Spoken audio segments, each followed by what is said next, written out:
Баршаңызға сәлем, сіздермен Хайперген Жадыра. Бүгінгі видеода барша ұстаздар қауымына қажетті flippt.net деп аталатын сайтпен танысатын боласыздар.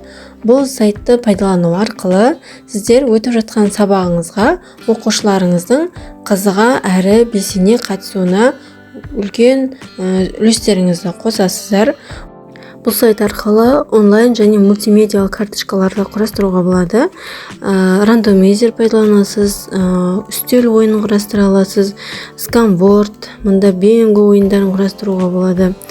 Енді кроссворд өте түрлері көп ойындардың барлығын құрастырып, мысалға үй тапсырмасын сұрауға, жаңа сабақты бір қорытындылауға деген секілді, балаларды топқа бөлу барысында осындай көп деген осындай тапсырмалар орындап, қызықты етіп өтуге болады сабақтарыңызды. Осының ішінен біреуін мысал ретінде қарастырып көрейік. Ол үшін сол жақ шетте клубтың суреті тұрған ойынды құрастырып көрейік. Ол үшін астындағы демонстрационный деген жазудың үстін басамыз. Бұл ойын түрі, мысалға, мына жерде 8 құлып берілген. Осы құлыптың біреуін үстінен басамыз да, ол қойған сұраққа жауап береміз.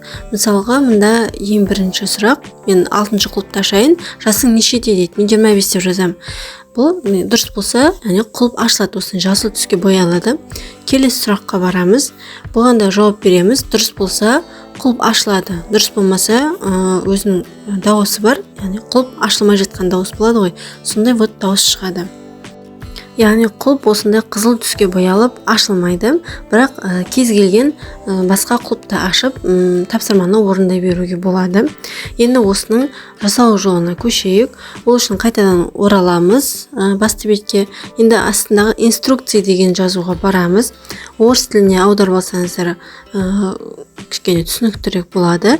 Неге осы жерде шаг 1 деп тұрған жерде астына жазуды қарасаңыздар, этого шаблона деген жазу тұр. Осының үстіне бір рет шертеміз. Осындай страничка ашылады. Создать копию дегенді басамыз. Бұл тапсырманы орындау үшін сіз осы интернет желісіне өзіңіздің Google аккаунтыңызды міндетті түрде тіркеп қойыңыз керек. Соны ескере кетіңіздер. Енді мына жерде үстінде ABC деген жазу тұр, және де көк түспен боялған тоже жазулар тұр. Ол екі жерге тиіспейміз. А бөлімінде тұрған сұрақтардың орнына сұрақтарды, С бөлімінде тұрған жауаптардың астына жауаптарды барлығын жазып кетеміз. Мен сұрақтардың жанына жауаптарын жазып кеттім. Б бөліміне тиіспейміз. Мұнда 7-ші сұрақты қарасаңыздар, жасың нешеде деген жерге мен жауабына звездочканы қойып кеттім. Себебі сіз қандай санды жазатын болсаңыз да, ол дұрыс деп есептейді. Өйткені әркімнің жасы әртүрлі болғандықтан, Енді одан кейін 8-ші сұрақ қазақтың 3 бәйтерегінің бірі деп жазында, жауабына осы 3 бәйтеректің атын жазып, арасына осындай сызық белгісін қойып кеттім. Ол дегеніміз, яғни сіз осы 3 адам атауын жазса да, қайсысын жазса да, бұл жауапты дұрыс деп көрсетеді. Яғни басқасын жазса қате болып есептелінеді.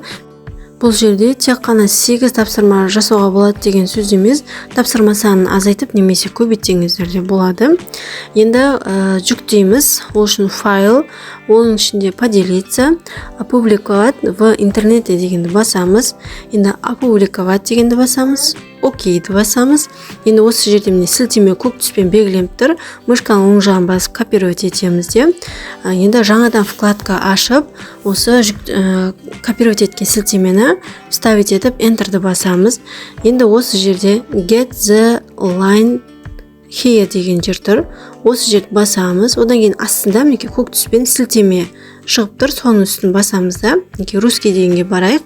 Біздің жаңағы жасаған тапсырмамыз осылай шығады. Бір ескерте кететінім, жаңа сіздер копировать етіп алған сілтемені міндетті түрде Word бағдарламасына сақтап қойсаңыздар. Себебі бұл сайтта сіздердің жасаған жұмыстарыңыз сақталынбайды. Егерде ол сілтемені жоғалтып алған жағдайда, осы жұмысты басынан бастап барлығын қайтадан жасауға тура келеді. Сондықтан міндетті түрде сақтап алыңыздар. Бағана атап өткенде, бұл сайтта жасалатын ойын түрлері өте көп. Келесі жолғы видеода сіздерді қай ойын түрімен таныстырғанымды қалайсыздар, сол туралы пікірге жаза кетіңіздер. Құрметті көрермен, егер де сіздерге осы видео ұнаған болса, міндетті түрде лайк басып арқылы білдіре кетіңіздер.